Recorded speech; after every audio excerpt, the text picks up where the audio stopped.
I just found a white hair on my head. I'm gonna pluck it up. Oh, this is what pregnancy does to you.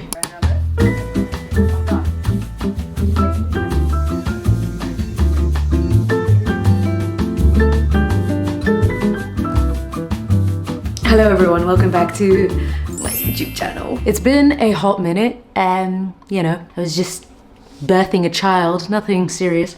I just couldn't keep up with posting on Instagram, TikTok and YouTube. Something had to give and it was YouTube. I'm so sorry. It is the most labor intensive platform and so I just did not have time to cover the space, but I'm back and I'll try and post every week from now on. You're probably thinking, where the hell's baby girl? She is sleeping. I don't know when she's gonna wake up, so we don't have a lot of time. I have been preparing for the day I give birth for years.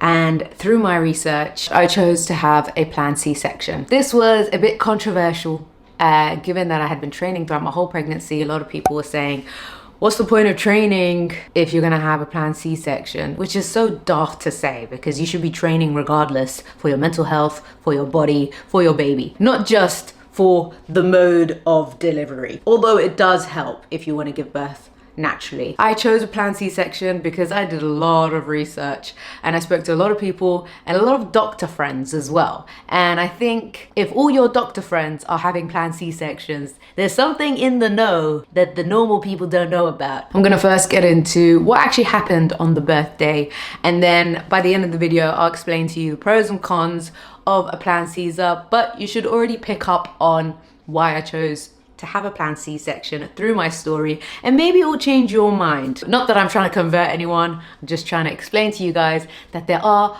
other options. The day of my C-section was nerve-wracking to say the least. I did document it in a YouTube video. You can watch that, I'll link it somewhere here. So the birthday was decided in advance. It was the 2nd of the 2nd, which is another perk of having a planned C-section. You can kind of choose the date as long as you're full term. I really wanted 2-2 because they're angel numbers and it's very easy to remember. That morning, all my emotions were kind of bottled up and I felt really numb to the experience.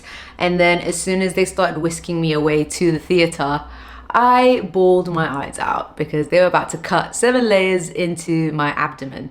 But as soon as I did cry, I felt a sense of relief, and I really do enjoy a good cry. Being a Pisces and being a professional crier, I think it's better to just let the tears out than keep it inside. And honestly, if I do keep it inside, I genuinely feel like I'm gonna get sick. So it's better to be expressive across the board. Even men should be more expressive. We all need a good cry here and there. Made it to the room before the theater room, and then I was met with the anesthetist. And so he was gonna give me the epidural. One thing about the internet that I hate is it shows you all these complications that could go wrong with pregnancy that you otherwise did not want to know about. With social media, it's great because you can learn a lot of things, but sometimes I feel like, you know, it's not necessary to show me how long the epidural needle is that's about to go through my spine. So I was so nervous getting the epidural, more so than the surgery itself, funnily enough, because the needle is that big. Yeah, you don't see it because it's inserted in your back. And to my delight, I did not feel a thing. And it was inserted in literally like 2 minutes. My legs started to tingle straight away. And 5 minutes in, I couldn't feel them. That was freaky. So they wheeled me into the theater. And then as they transported my body from one bed to the operating bed, I landed in an awkward position. And I tried to fix my body, but I couldn't because I needed my abs and I couldn't feel my abs. That sent me into a literal spiral because I was overthinking, oh my God, I can't feel my legs. What if I can never feel my legs again? Oh my God, what's about to happen? In a spiral. They could see it on the ECG machine. My heart rate went up and she's like, okay, this girl's, what do you call it? Having an anxiety attack. That's what I was having. They picked up on it and they were like, are you okay? What's going on? I'm like, I can't readjust my body. I'm in an uncomfortable position. And so when they moved me, I felt so much better, but I just couldn't get out of my head the fact that I couldn't feel my legs. And what if I could never feel my legs ever again? I was trying to focus on other things in the room. Like, okay, let me look at this machine. Okay, that's interesting. Let me look at Hader, who was by my side the whole time. And from that point, we had a playlist going. I decided to play some EDM music. We did start off with Red Hot Chili Peppers in the first room, but then as the operating started, I kind of just wanted to be in the zone. So we put on some Lost Frequencies, we put on some what else did we put on? That song, Tell Me Why. Din, din, din, din. Once I got past that slump, which a lot of people experience, it's a slump and then it's a progressive high. As I was climbing, it felt really good, but you feel really out of whack from reality. It's hard to focus on what's actually happening in the room. The way I could describe it is, it's like skiing down a mountain. If you've ever skied, it's a euphoric feeling and you just feel like you're flying almost. So it's a nice feeling, but sometimes it can get overwhelming and you're like, oh, this is too much. And then you come back down a little bit. So you're really taken on a journey with this epidural. And that's the thing that I was focused most on, as opposed to they're slicing through my stomach. I can't even remember the point in which they started the operation, to be honest, because I was just so focused on making sure I don't have that anxiety attack again. It was an out-of-body experience. I was flying and I don't know how much time had passed. And then from the other side of the operating curtain, I hear my surgeon saying, okay, she's ready to come out. Do you want to see her? And I was like, oh my God, yeah, okay, is she already out? That's crazy. So I thought that they bring the baby around the curtain and you hold them. I didn't know they were gonna pull the curtain down, okay? All the conversations I had had with my friends, no one cared to mention that you actually see your sliced belly and the baby coming out. So they pulled the curtain down and they started lifting my head up towards my stomach. And I could see the incision and I could see the top of my baby girl's head, her hair, just coming out of that incision. And I was staring at it and I started feeling nauseous and I was like, can you put my head back down? I don't want to look at this. They put my head back down and then I was just trying to calm myself and Hader was like, whoa. And then I was like, put my head back up, what's going on? And I'm looking and it's my daughter, half her body. She's basically doing this. This is the incision and she's coming out like this. That's what I saw. Out of my stomach. There's this one particular kind of video that kept popping up on my feed and it's when you hold or you see your baby for the first time. What it feels like is horses running through the fields and flowers blossoming and it being like this whole euphoric, incredible, the biggest high of your life. And I was just petrified of seeing a screaming baby, my stomach cut open, and like it was just a lot for me. Maybe it was the epidural as well that kind of whacked me out of my senses, but it wasn't horses running through the field, unfortunately. Once she was out, the surgeon was kind of holding her up and I was just staring at my daughter. And I remember thinking, the first thought was, wow, she looks really Asian. I think that was the only thought I had, to be honest. And oh, the umbilical cord was still like coming out of my stomach. I was looking at that as well, thinking, oh wow, that's interesting. And then we agreed before the surgery that they would go wipe her down, put her in a blanket, and then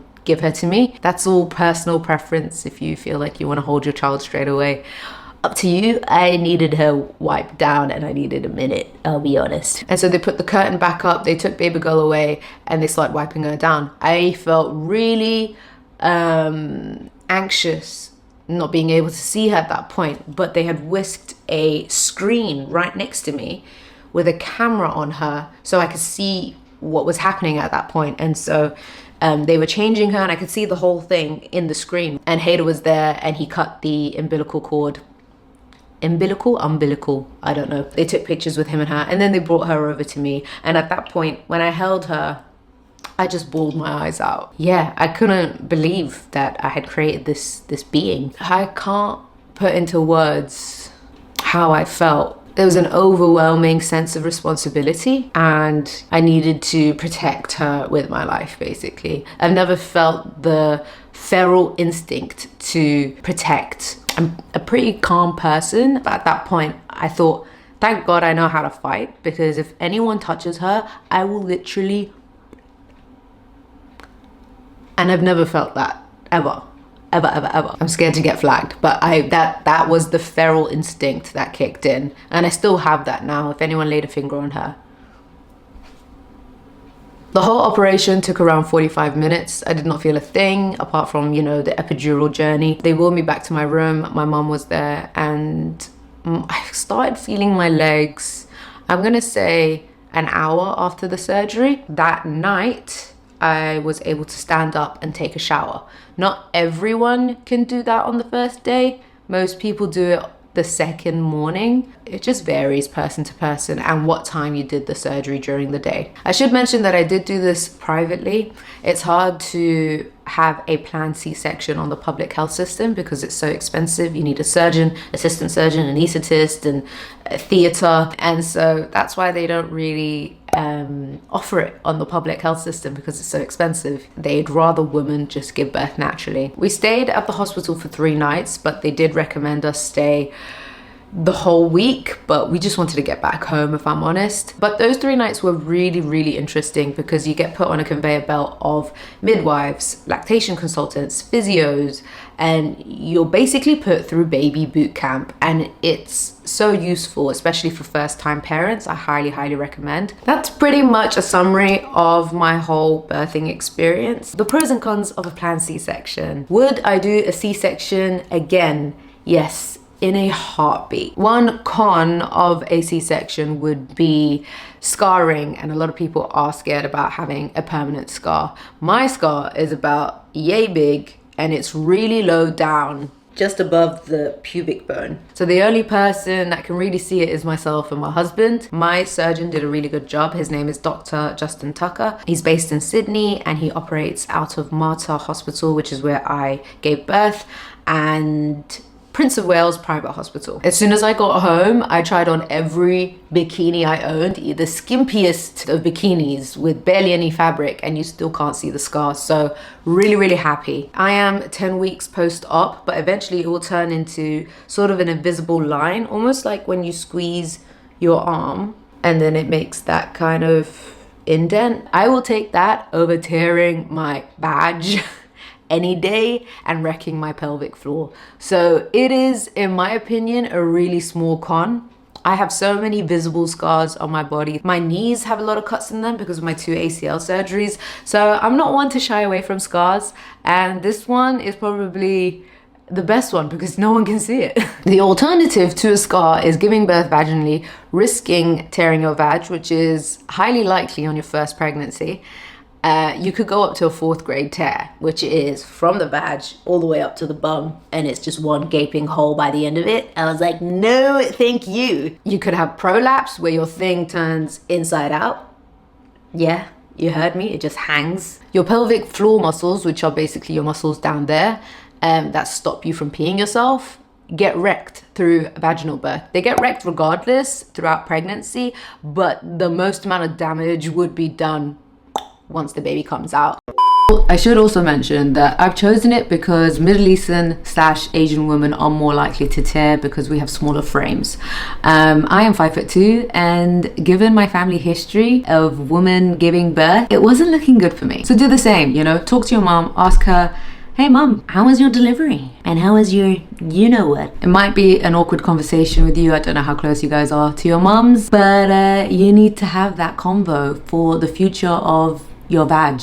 All right. Fun fact, in South Korea, 70% of all births are done via C-section. It's crazy. It's 1 in 3 babies. And that is because they are petite and they have less elasticity down there. So they're more likely to get some severe tears. Of course, there are some women that go through pregnancy, get 0 tears, bounce back super quickly, no loose skin, no nothing. You guys just have to assess your particular situation, your background, your mum's history, and of course, discuss it with your OB and come to a conclusion that fits your particular circumstance. Okay, I'm gonna go back to editing now. You hear a lot of stories about women who've given birth naturally who will pee every time they sneeze. And it's really the last thing I need as an athlete to have to worry about peeing myself every time I do any sort of vigorous activity. I wanted to make sure that my pelvic floor muscles are preserved as much as possible. And I can confirm, and I don't mean to brag, but I have seen no change from now and pre-pregnancy. My pelvic floor muscles are more or less the same. Do what you want with that information. I have a friend who is a professional runner, and since giving birth, every time she runs, she pees and she has to wear a pad because her pelvic floor muscles are permanently damaged. This is something that you can't fix. You can strengthen with physio, but it's not reversible. Also, having to go through the trauma of pushing a baby out is just not something that I wanted to sign up for. I was surprised to read that 40% of births in Australia are C-sections, whether that be planned or emergency.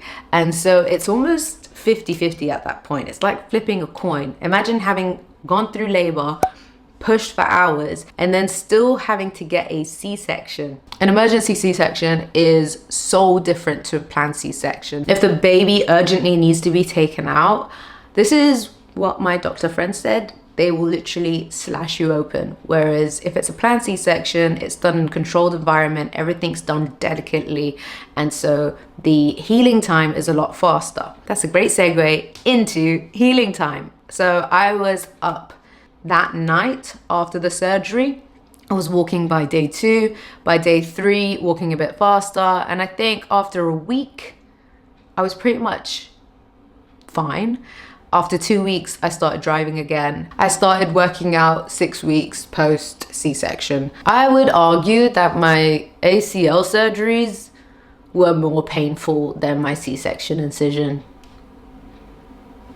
Just saying. Another pro, knowing what day you're gonna give birth. We planned a lot of things around that week. We prepped the house. The day before, I got my nails done, my eyebrows waxed. I was looking fresh for giving birth. And we had a really nice date night in the lead up. We really got to celebrate the last few days of it just being us. That was such a beautiful time. If you wanted to give birth naturally and really feel the whole process from start to finish, I didn't have that running through the fields euphoric moment, but maybe you would have it if you gave birth vaginally.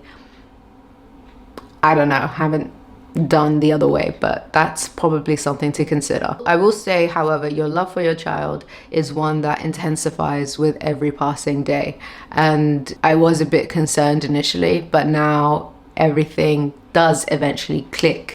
As I was editing this, I realized I forgot to mention one of the biggest cons of a C-section. The general rule of thumb is that you should wait a year before falling pregnant again, and that is so that the scar tissue can heal and it can be safely reopened. Something to consider if you're wanting back-to-back babies. This might not be the best option for you. One other visual con is that you may get a C-section shelf, and it's basically when you have some fat that hangs over your incision. I luckily did not get this. I personally believe that it is down to where the scar is placed, and because mine is so low, there's not much fat there to begin with, and therefore it would be really hard to form a hang. But often in times when it's done in an emergency, it would be cut a bit further up, or depending on where the baby is positioned, the further up you go, you've got more belly fat, and that's more likely to hang over your incision. Not all women get this, but it is very common, and it usually starts to soften and go away between 6 to 12 months. A small number of women end up having it permanently, but you can fix it with a tummy tuck. If you had loose skin on your tummy from pregnancy, they actually reopened the same C-section cut to do the tummy tuck, so you don't end up with any additional scarring, which is a great perk, I guess. If you were to give birth vaginally and then wanting to get a tummy tuck, you'll end up with potentially a torn vag and a scar. So how do you say it? What's the saying? Some fruit for thought. Why is it fruit for thought? Oh, it's actually food for thought. Everyone's journey is different. Everyone's kind of idea for how they want to give birth is very different. I am so blessed to have had an easy-ish birth, given that my pregnancy was so rough on my mental health. this was definitely the right option for me, and couldn't be happier. So yeah, that's pretty much my birth story in a nutshell. You guys can watch my birth vlog, which is very raw. I tried to not share too much, if I'm honest, because it is such a personal time of my life. I did film like part of the operation and 3 days post-op when we left the hospital. Everything in between, I think we're gonna keep to ourselves. Anyways, I'm really excited to get back to feeling fit and healthy and just lifting heavy stuff, punching heavy bags, and doing stuff that makes me feel alive. I am so shocked that baby girl has slept through this whole thing. I'm not gonna jinx it. I'm gonna head off now. Thank you guys for watching, and